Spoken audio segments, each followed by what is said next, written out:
آپ شہداء ہیں، یعنی آپ پوری دنیا پہ شہداء ہیں، شہید ہیں۔ شہید کے لیے ایک تو دوسرا شہید ہوتا ہے نا جو راہ خدا میں جان دے دیتا ہے، ایک شہید گواہ ہوتا ہے۔ گواہ کے لیے کون کون سی چیز لازم ہوتی ہے؟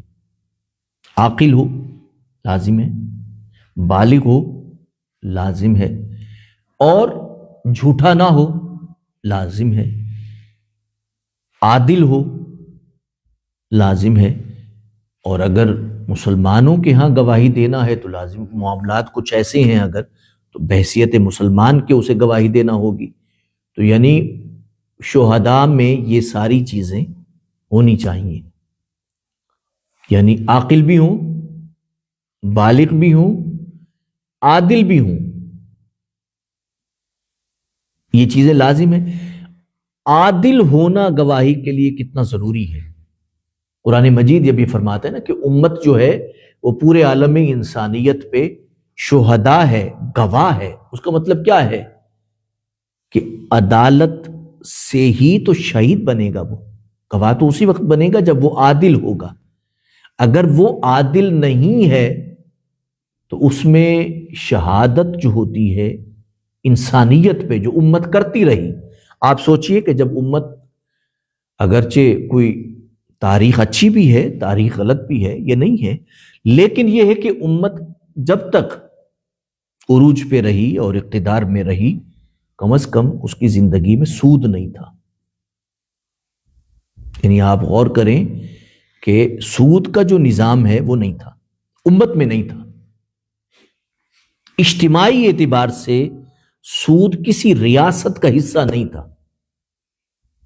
آپ اس سے اندازہ کر سکتے ہیں اب پوری دنیا جو ہے وہ سود کی بنیاد پہ کھڑی ہے۔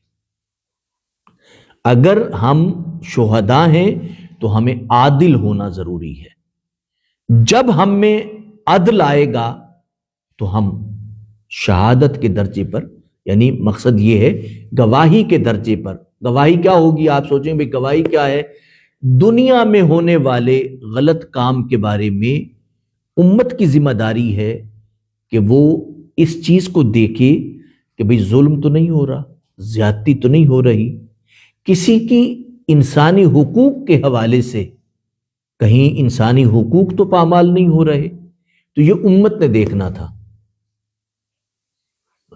لیکن اس کے لیے کہ وہ انسانی حقوق کو دیکھے، دنیا کی نگران بنے، اس کے لیے لازم ہے کہ وہ عادل ہو، عدل کرنے والا ہو۔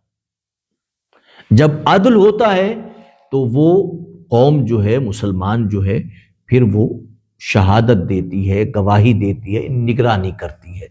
تو ہم نے سورہ بقرہ کی آپ کے سامنے ابھی دوسرے پارے کا کچھ حصہ، یعنی پہلا رکوع جو ہے ہم نے بیان کیا۔